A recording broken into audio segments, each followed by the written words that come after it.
Gangsters are supposed to be seen as tough thugs This is what I wanted to watch. with little regard for the law. But what happens when fake gangsters are faced with real prison time? I don't want to go back to jail with no dumb yeah. These are three never-before-seen examples of when wannabe gangsters realizing they'll be serving prison time. Tavon and Demetrius. Seen examples of when wannabe gangsters realizing they'll be serving prison time, starting with the case of 18-year-old Conrad Troja, who in September of 2010 was leaving school when he was approached by a man holding a handgun. Conrad was ordered to take off his bag and hand it over, but when he refused, he was shot in the chest by the man. Miraculously, Conrad managed to stumble away from the scene and call for help before collapsing and dying on the spot. The suspect fled immediately, but was later identified as Tavon Wilcox, who was brought in for attempted murder. But as it turns out, he wasn't all that tough in the interrogation room. Alright, here's the deal. You know something else happened. I don't sit here and talk to you without knowing what the deal is, alright? We've been talking to people, we've been interviewing people, we've been showing people pictures, we've been looking at video. I didn't bring you up here because you weren't wearing your seatbelt, okay? You got arrested for a burglary before and they didn't even bring you up here. Obviously, it's something a little more serious. Wilcox is trying to remain calm and pretend as though he's got no idea what this is all about. Little does he know, his getaway driver had also been apprehended and confessed to everything. Now the detective just has to find a way to get him to confess as well. This is going to go one of two ways. You're either going to be a guy who made a mistake, hanging around the wrong place, the wrong time, did something dumb, or you're going to be a guy that goes out and likes to shoot people for fun, okay? Listen, and before you say anything, I think you're a guy that made a mistake. I know you were there, okay? I know what happened. I've talked to the victim. The victims picked you out of a photo lineup and said, that's the guy that shot me, okay? Here's the deal. I don't think you shot that guy because you're a bad person. You didn't mean to kill that guy, okay? What happened was you were just trying to snatch his backpack. He started fighting with you, and you got scared. So y'all saying I shot somebody? I know you shot somebody. Imagine you're an 18-year-old kid who got in over their head and ended up shooting and killing an innocent civilian. No matter who you are, you'll be feeling scared. A feeling that'll only be amplified when a police officer asserts that they know exactly what happened. Wilcox will be feeling rattled now. As the cop talks, he's slumped over in his chair, implying he's interested in what the cop is saying, and as soon as he's allowed to talk, all his responses sound confused and even bewildered. The cop knows he has him on the back foot. Now he just needs to close it out. Bro You're looks 18, 35. right? You're 18, yes? Yeah. This is where you need to stand up and be a man and admit you made a mistake. I know you weren't trying to kill that guy. I know that, because you're not the kind of guy that does that. You panicked, you got scared, you got in over your head. The victim's making you out to be a stone cold, just straight up thug killer. Guy that doesn't give a about anybody else, all right? I could have stayed big late for this shit, man. If you keep going down the path you're going down, telling me you didn't have anything to do with it, it's not you, who are people going to believe? Are they going to believe you or are they going to believe the victim? They're going to have to believe the victim because you didn't give me your side of the story. Wilcox is being pushed into a corner. The detective is using the facts that he knows Wilcox is just in over his head, but is using language in such a way that makes him feel like he's accused of being this cold-blooded monster. His reactions to this prove just how well this technique is working. He stares at the ground, implying shame, and rubs his head in a pacifying behavior that shows how stressed he is. A guy that sits there like you is not a guy that goes around and kills people. You understand what I'm saying? You have remorse. You're sorry. I can see it on you. You just need to take that next step. What happened in that parking lot? Did you guys plan it? Or did it just happen? Trying to go back. Huh? They try to go back to jail with no dumb shit. I can't. What'd you say? Ain't trying to go back to jail with no dumb Don't, remember how we talked about that? Don't think about that. That's the least of your concerns right now. In a breakdown that's far from gangster, Wilcox starts to cry and laments on how he absolutely can't go back to jail. The detective uses this moment of vulnerability to press him further and tells him he has one last opportunity to be honest and let everybody know that he isn't the monster they think he is. Did you say stop hitting me or I'm gonna shoot you? Anything like that? I was like, I had my hand like right here. No, you had your left hand like up against him? Yeah. Trying to push him away? I was trying to make him stop hitting me. Where was the gun? Which pocket? How many times did you shoot? What happened after you pulled the trigger? Did he fall down, or No, was he still standing up? Where'd you hit him? I didn't even know I hit him. Okay, so you fired that one round. What happened? Froze up. You just froze up? And just like that, Tavon Wilcox confessed to shooting Conrad Tohan and was sentenced to life in prison, all over a school bag. But while he'll be spending the rest of his life in prison, Demetrius Cox wasn't so lucky.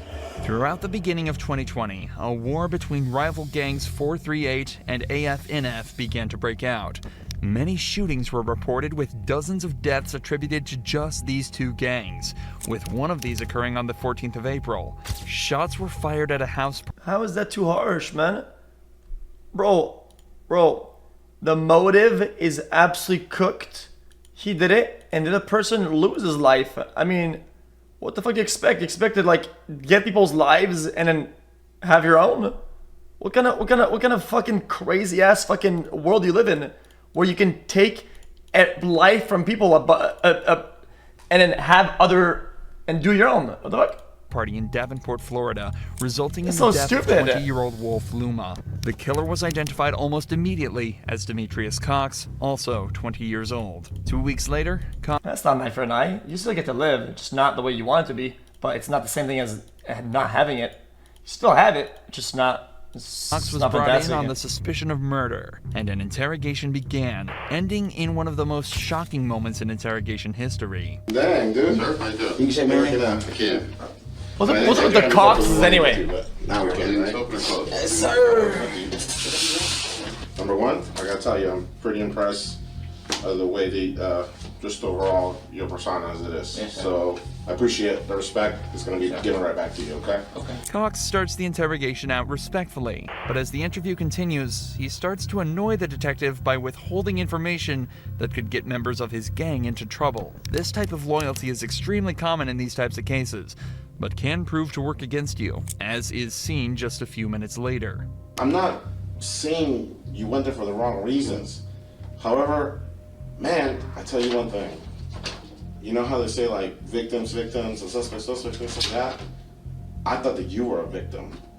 Sure I am, but now y'all make it seem like I'm a suspect. No. I It's thought you were a crazy. victim. I thought you were a victim, and I thought that you were gonna give us the justification, the explanation for what happened. Listen. But you come in here and you can't even with little details like that. Like, who cares? If Papa Jay's there, why can't you just be honest and say, yeah, he was there? He was chilling. We hung out. So, But, so but what's, I got another question what's for you. so like hard about the truth? What's interesting about this case, though, is that the cop actually isn't 100% sure that Cox is the killer. As Cox mentions earlier, most of the evidence in the case is hearsay, and detectives could have a hard time using it in court. This is why Cox is here in the first place. If they could extract a confession, it'd make their lives a whole lot easier, but Cox isn't budging. Okay, listen. If you want to tell me what happened, I'm all Another Cox. I just tried to tell you what happened when we watched. Listen, look at me in my face. Look at me in my face. You not. If you tell me the truth, I will believe you. But there's an explanation for what happened. So you trying to say I'm the explanation or something? That's what I'm asking. It's like you're hearing me, but you're not listening to me. Listen to I'm what I'm listening to saying. you, but you're not letting me. You Listen gotta to break me. it down for me. Please Listen just to break it down. Listen for to me. me. Okay. I think that you might have been a victim. But I cannot believe a victim when they leave little things out, little details about that night. Well, Okay? Mister, I told you all I know. Some bad happened, man. Some Yeah, bad. I understand what And you're I don't saying. think that you forced it. I don't think that you or your buddies or anybody else, well, maybe you're running your mouth a little bit, but it wasn't justified what happened, okay? Eventually, the detective decides that he's not going to get anything else out of Cox, and calls off the interrogation. But that's not where the case ends. In fact, the most interesting but tragic part happened just hours after the interrogation was held. Later that day, Cox was released on bail, but 11 hours later, he was shot and killed by another gang member. Meaning if he had actually confessed, he just might have spared his own life, even if it was spending that life in prison. But while Cox may have kept it together in his interrogation and preserved his gangster image, the same cannot be said for Cody Foren-Cam, a gangster whose crime was littered with errors and stupidity from the very start. After his phone was stolen at a convenience store, Cody went on a tyrannical rampage around his area looking for any signs of the stolen device. Surveillance footage captured him walking past 15-year-old Deshaun Hills, pulling a gun from his backpack and firing 3 shots at the boy, killing him instantly. Witnesses and surveillance footage helped police identify Cody almost immediately, and he was quickly brought in for interrogation. Like I said, what I just did was the people yesterday, these motherfuckers was able to do this to me. They was able to look at. Okay. Well, I'll take a look at this in a second. I'm saying, look how they do me. Okay. Look how they do me. They just kicked my mom's door open, man. Well, they didn't kick your mom's door open. Yeah, they did, man. No. I was on the phone, man, with somebody while it happened, man. We were there. We were there at your mom. Come on, man. I said, like I said, man, I ain't about that. Okay, I don't gang bang. I don't do, you know what I mean? I ain't with the guns. Cody here is referring to a search warrant that was used by police to gain access to his mother's house and collect evidence. While his anger about this is likely from a place of truth, he's also using it as a way to try and argue his innocence. This is also backed up by the fact that he immediately tells the cop that he has nothing to do with gang activity or guns. But it won't take long for this facade to fall apart. We're here because you're involved with this murder. You've told people. That's why you're here. That's why you're not in Minneapolis. Okay? We have talked to people, all right, that have put you there at the scene. There's video of you at the scene. The whole time. Okay, we know why you're there. I ain't buying it, man. You're not buying it. I'm not here to lie to you, though. Why would I? Bro, that hairline, chat, I guess I gotta be honest, chat, it is something that you rarely see. It does a full 360 at the top. A full 360 has a little crater at the top. And it has this little paintbrush at the bottom. Oh, why you're there? I ain't buying it, man. You're not buying it. I'm not here to lie to you, though. Why would I lie to you? I ain't buying it. You're on video. Okay, people are. Oh my god. Video. Oh my god. Chat, this that.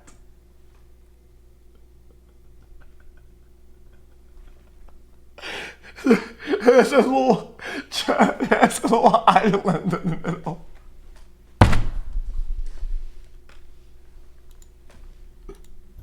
Okay, people are talking to you. You're talking to them.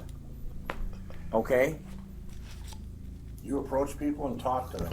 On the evening of the murder, Cody had been walking around the area asking people if they saw the person that took his phone and aggressively confronting people that he suspected. He was also clearly seen on surveillance footage at multiple stores and businesses in the Minneapolis area, so any arguments he has here that he was elsewhere are completely invalid. Like I said, Cody. I ain't like I said. Cody, all we're trying to Y'all know it all. do. Here's the thing. Y'all know it all. Lance, can I just say something? If I was sitting in your chair and I had. Dude, I got mercy, dude. Hold on a I second. got mercy, dude. Look at this shit. Sit down. Look at this shit. Sit down. Look at this shit. Yep, sit down. Yeah, it's crazy. So, Just sit down for one- I don't even want, like, Here's I'm one so thing, fucking mad. one thing, hold I'm on. so fucking mad right now. No, I was supposed to. PRT, ooh. They all talking about some goofy shit that I don't Goofy? know about. It's a murder. Some goofy shit. It's a murder. Some goofy shit. Like I ain't there. Well, here's what I'm gonna say, just before we go, okay?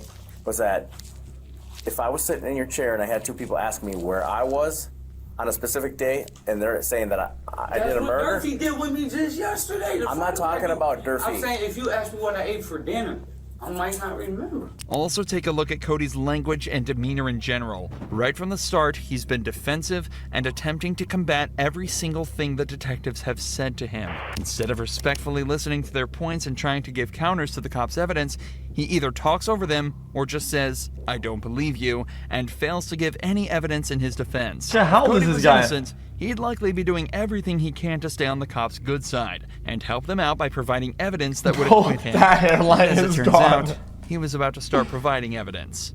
Evidence that would send him straight to jail. Oh, you was at Wally's and boom, boom, boom, boom, boom. You were boom, by boom. Wally's, I absolutely. was by Wally's. You were? But y'all don't know the story. Well, tell me. The motherfucker supposed to be in the motherfucking face, stole my phone, all that stupid shit. That don't mean I pulled the motherfucking trigger. Just because some people say some shit, That's what it is. That's what it is. So y'all gonna go with the you here anyway. I was over at the store and I got my. That's what that was. Who jumped you? I don't, like I said, I don't know. That don't make me no murder. I called my big cousin. My big cousin come get me. What it look like? I said, one was, I don't, nothing came with it. You act like, can I pull the trigger on somebody? When did you get jumped, or when did you get your stuff robbed? Cody, so somebody jumped you for your phone, right? Did they get anything else from you? Or did you have money? What, did he just die? ID. Oh, never mind. Man, check it out. Argue tomorrow.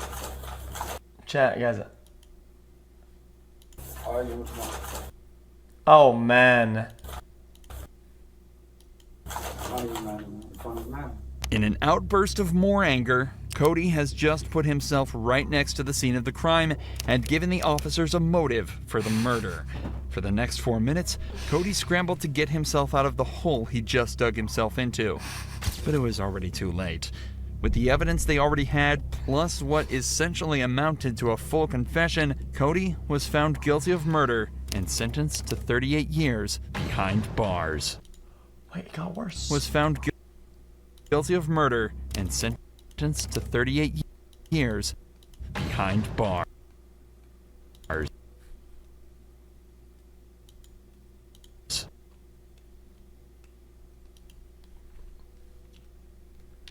Jesus.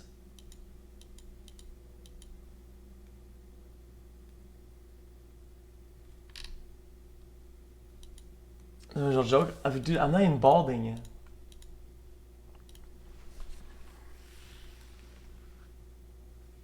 How am I balding?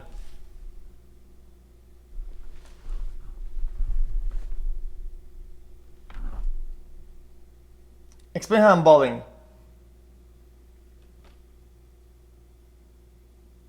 I have a full set of hair. It's not going anywhere. Chat, I'm 27. Look at this shit. It's perfect. Are you fucking dumb? Yo, this is X on the beat, yo. Okay. Hear my voice as well. That ass. Anyone knows that boy? I don't know, he's just so soy. Anyone knows that boy? I don't know, he's just so soy.